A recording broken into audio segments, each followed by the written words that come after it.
Hello student, आज की class में लैरिंजाइटिस पढ़ेंगे। तो सबसे पहले लैरिंजाइटिस के बारे में जान लेते हैं कि लैरिंजाइटिस क्या होता है। लैरिंजाइटिस क्या होता है कि लैरिंजाइटिस कहाँ पर प्रेजेंट होता है, तो हमारा जो एंटेरियर नेक होता है वहाँ पर प्रेजेंट होता है। लैरिंग्स के जस्ट पीछे फेरिंग्स प्रेजेंट होता है। लैरिंग्स को ही हम लोग वॉइस बॉक्स कहते हैं और वॉइस बॉक्स के अंदर प्रेजेंट होता है वोकल कॉर्ड। अब वोकल कॉर्ड का क्या कार्य होता है, तो वोकल कॉर्ड हमको ब्रीदिंग में क्या करता है, हेल्प करता है। अगर जब भी वोकल कॉर्ड ओपन होता है तो ये रेस्पिरेशन में हेल्प करता है, यानी एयर इन एंड आउट करता रहता है।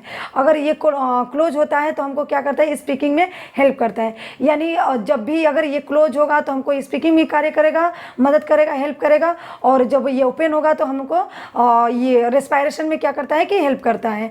यानी जो एयर निकलता है, जो अगर ये क्लोज होता है तो जो एयर वहाँ से निकलता है तो वो क्या करता है कि वोकल कॉर्ड से टकराता है और उसको टकराने से क्या होता है कि वाइब्रेशन उत्पन्न होता है। और उस वाइब्रेशन से क्या होता है, उस वाइब्रेशन के थ्रू क्या होता है कि हमारा साउंड बनता है और वो साउंड वॉइस के रूप में प्रेजेंट होता है। तो ये हमारा क्या था कि लैरिंग्स के बारे में कुछ इंट्रोडक्शन था कि हम लोग लैरिंग्स क्या होता है, कहाँ पे प्रेजेंट होता है, यानी वोकल कॉर्ड का क्या काम होता है। ठीक है, तो अब इसका हम लोग डिफिनेशन देख लेते हैं कि इसका डिफिनेशन क्या होता है। Inflammation and swelling of mucous membrane lining that's called laryngitis. यानी जो म्यूकस मेम्ब्रेन के लाइनिंग में क्या होता है कि इन्फ्लामेशन या लैरिंग्स में इन्फ्लामेशन स्वेलिंग हो जाता है, हम लोग उसको क्या कहते हैं, लैरिंजाइटिस कहते हैं। ठीक है, तो नेक्स्ट है इसका which is located in upper part of respiratory tract. यानी लैरिंग्स कहाँ पे लोकेटेड होता है, कहाँ पे दिखता है, तो जो अपर रेस्पिरेटरी ट्रैक है वहाँ पे क्या होता है कि इसका लैरिंग्स प्रेजेंट होता है। Larynx are the vocal cord two fold of mucous membrane covering muscles and cartilage. यानी हमारा ये क्या करता है कि जो वोकल कॉर्ड का जो मसल्स होता है, यानी वहाँ का जो कार्टिलेज होता है उसको कवर करता है। Normally vocal cord open and closed smoothly forming sound through their movement and vibration. यानी हमारा जो लैरिंग्स होता है वो नॉर्मली काम करता है, नॉर्मली फंक्शंस करता है कि जब भी ओपन और क्लोज होगा, तो हम पहले भी बता चुके कि क्या होता है कि जब ओपन होगा तो रेस्पिरेशन में काम करेगा और जब ये क्लोज होता है तो स्पीकिंग में हेल्प करता है।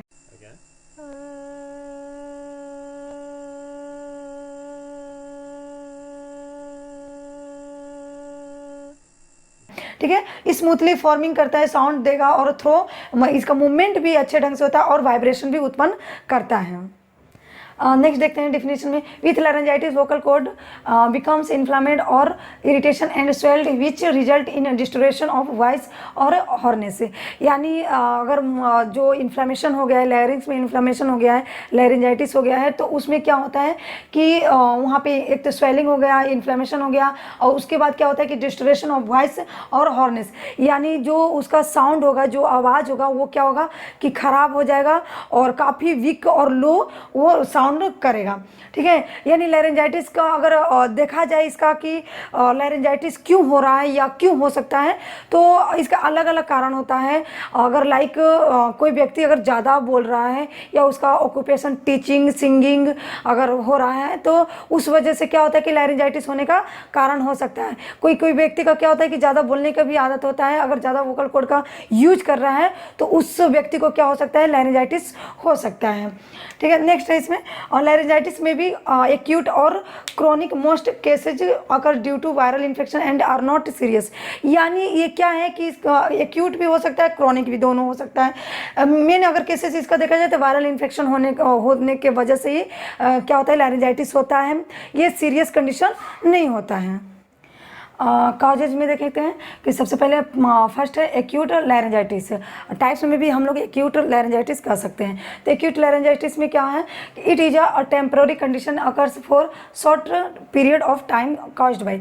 यानी एक एक्यूट लैरिंजाइटिस क्या होता है कि एक शॉर्ट पीरियड का होता है, यानी शॉर्ट टर्म का होता है। और इस कंडीशन में क्या होता है कि जो व्यक्ति होते हैं या जो लैरिंजाइटिस वाले पेशेंट हैं वो तुरंत ठीक हो जाते हैं। अगर इसका कारण देखा जाए एक्यूट लैरिंजाइटिस का, तो viral infection, straining of voice cord by talking और येलिंग, यानी अगर कोई व्यक्ति ज़्यादा बोल रहा है, ज़्यादा बात कर रहा है या चिल्ला के बात कर रहा है तो वो क्या हो सकता है कि ये कारण हो सकता है लैरिंजाइटिस होने का है। नेक्स्ट है बैक्टीरियल इन्फेक्शन, अगर लैरिंज में कहीं ना कहीं बैक्टीरियल इन्फेक्शन हो गया है तो ये भी क्या करता है, कॉज कर सकता है लैरिंजाइटिस होने का। नेक्स्ट है ड्रिंकिंग टू मच एल्कोहल, यानी अगर कोई व्यक्ति ज़्यादा अमाउंट में या ज़्यादा पी रहा है, ड्रिंक ले रहा है, तो उसको क्या हो सकता है कि लैरिंजाइटिस हो सकता है। क्योंकि इसमें क्या होता है कि जो ये क्या होता है, एल्कोहल क्या होता है, एक इरिटेंट होता है। ये इरिटेंट क्या होता है कि जैसे कि हमारे बॉडी में एंटर करने के बाद जो हमारा म्यूकस मेम्ब्रेन होता है उसको पूरी तरह से ड्राई कर देते हैं और इरिटेट करने लगते हैं, जिस कारण क्या होता है कि लैरिंजाइटिस होने का कारण हो सकता है। अब इसका नेक्स्ट कॉजेज देखते हैं, क्रॉनिक लैरिंजाइटिस, या अगर टाइप्स देखा जाए तो क्रॉनिक लैरिंजाइटिस में, तो इसमें क्या होता है कि it result from long term exposure to irritant, it usually more severe caused by, यानी ये क्या है कि ये लॉन्ग टर्म का होता है। ये क्रॉनिक लैरिंजाइटिस क्या होता है कि लॉन्ग टर्म का होता है, ये इरिटेट करता है और कभी कभी क्या होता है कि ये सीरियस भी हो सकता है। अगर इसका कॉजेज देखा जाए तो frequent exposure of harmful chemical और एलर्जेंस, यानी अगर जो केमिकल या एलर्जेंस है उस वजह से भी क्या हो सकता है कि लैरिंजाइटिस हो सकता है। नेक्स्ट है एसिड रिफ्लक्स। एसिड रिफ्लक्स में क्या होता है कि हम लोग पिछले क्लास में भी गैस्ट्रोएसोफेगल रिफ्लक्स डिसऑर्डर के बारे में पढ़े थे।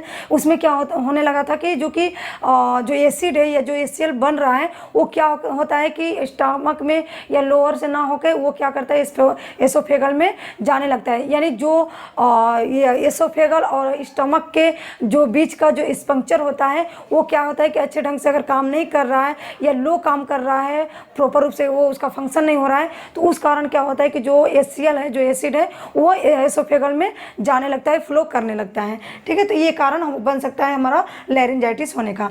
स्मोकिंग, अगर कोई भी व्यक्ति अगर स्मोकिंग कर रहा है तो वो भी क्या कॉजेज कर सकता है लैरिंजाइटिस का। फ्रिक्वेंट साइनस इन्फेक्शन, यानी अगर कोई व्यक्ति को बार बार साइनस वाला इन्फेक्शन हो रहा है तो उसको भी क्या हो सकता है, लैरिंजाइटिस हो सकता है। ओवर यूज वॉइस, यानी कोई व्यक्ति अगर ज़्यादातर बोल रहा है, चिल्ला रहा है, बात कर रहा है, तो अपना वोकल कॉर्ड का ज़्यादा यूज कर रहा है, तो वो भी क्या हो सकता है, एक कारण बन सकता है लैरिंजाइटिस होने का। नेक्स्ट इसका सिम्टम्स देखते हैं कि लैरिंजाइटिस अगर हुआ है तो उसका सिम्टम्स लक्षण क्या दिखेगा। तो सबसे पहले हॉर्नेस ऑफ वॉइस, यानी अगर कोई व्यक्ति अगर लैरिंजाइटिस से ग्रसित है तो उसको सबसे पहले क्या होगा कि उसका जो आवाज़ होगा काफ़ी लो हो जाएगा, काफ़ी वीक पड़ जाएगा, और जब भी बोलेगा तो उसका घरघराहट टाइप का उसका आवाज़ साउंड करेगा। ठीक है, नेक्स्ट है सोर थ्रोट, यानी गले में खराश, ये भी एक लक्षण दिखेगा। डिफिकल्ट इन स्पीकिंग, यानी बोलने में क्या होगा, काफ़ी कठिनाई होगी लैरिंजाइटिस वाले पेशेंट को, तो ये हमको लक्षण दिखेगा लैरिंजाइटिस वाले पेशेंट के लिए। फीवर, लैरिंगल एडिमा, यानी क्या होगा कि लैरिंग्स में पूरी तरह से एडिमा हो जाएगा।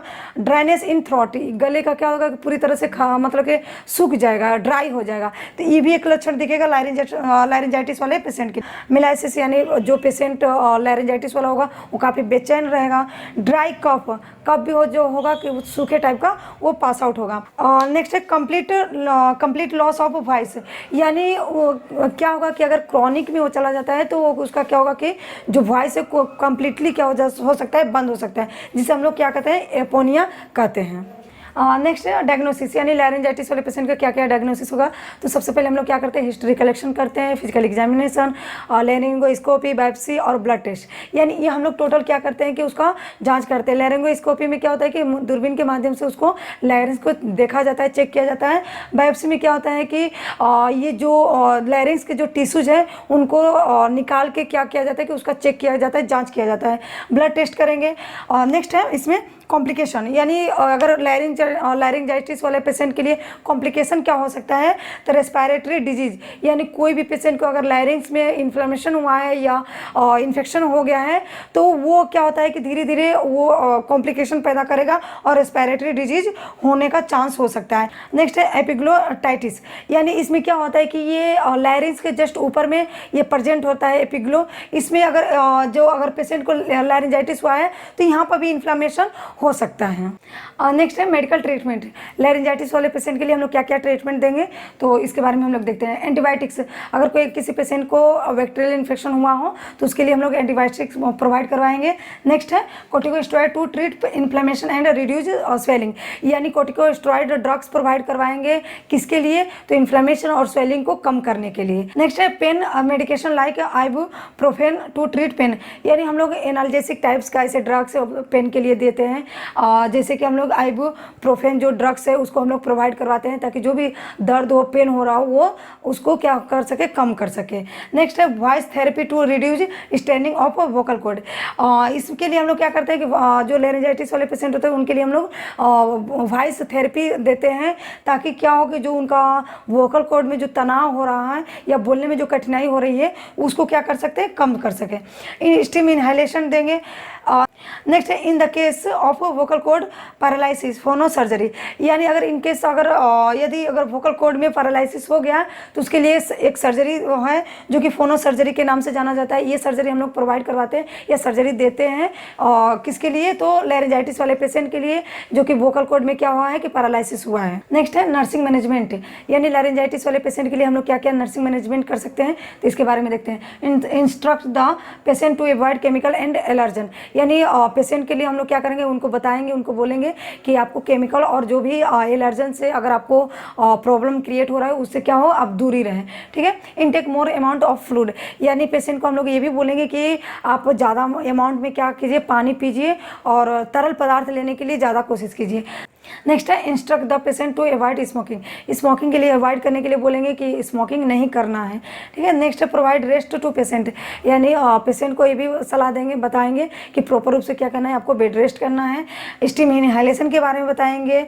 और नेक्स्ट है प्रोवाइड वेल वेंटिलेशन एनवायरनमेंट, यानी पेशेंट को हम लोग एक अच्छे इन्वायरमेंट में रखेंगे जो कि साफ हो, सुथरा हो और कहीं भी डस्ट वगैरह ना हो। ठीक है। तो एक अच्छे वेंटिलेशन वाले हम लोग इन्वायरमेंट में उसको रखेंगे। नेक्स्ट है हैंड वॉश, पेशेंट को ये भी हम लोग बताएंगे कि आप लोग क्या करें कि बार बार अपने हाथ को हैंड वॉश करते रहें, और जो भी नर्स अगर पेशेंट को ट्रीट कर रही है तो उसको भी क्या करें कि हैंड वॉश करते रहेंगे, यानी पेशेंट को छूने से और छूने के बाद भी क्या करें कि वो हैंड वॉश करते ताकि इन्फेक्शन स्प्रेड ना हो। नेक्स्ट है गार्गल्स विथ साल्ट वाटर, यानी गार्गल्स भी करना है हल्का नमक मिला के उसमें। नेक्स्ट है अवॉइड एल्कोहल और कॉफ़िन, यानी हम लोग कॉफ़िन भी जो भी अगर कैफीन वाला चीज़ हो, अगर जैसे कि कॉफ़ी हो गया या चाय हो गया, इसके लिए हम लोग कहेंगे कि इसको लेना नहीं है, आपको इसको पीना वगैरह नहीं है। और एल्कोहल के लिए भी हम लोग मना करेंगे क्योंकि एल्कोहल से भी क्या हो रहा है कि जो कि हमारा म्यूकस मेम्ब्रेन को ड्राई कर रहा है और ड्राई करने से क्या हो रहा है कि इन्फ्लेमेशन हो रहा है। तो इसलिए हम लोग क्या करेंगे कि एल्कोहल के लिए भी मना करेंगे, पेशेंट को सलाह देंगे कि आपको एल्कोहल नहीं यूज करना है। तो आज की क्लास में हम लोग लैरिंजाइटिस पढ़े हैं और इससे सारे रिलेटेड टॉपिक्स पढ़े हैं। आई होप आप लोग को ये टॉपिक समझ में आ गया होगा। अगर इससे रिलेटेड कोई भी प्रॉब्लम हो तो आप कमेंट्स बॉक्स में कमेंट कीजिए और प्लीज़ मेरे चैनल को लाइक सब्सक्राइब करते रहिए। Thank you so much.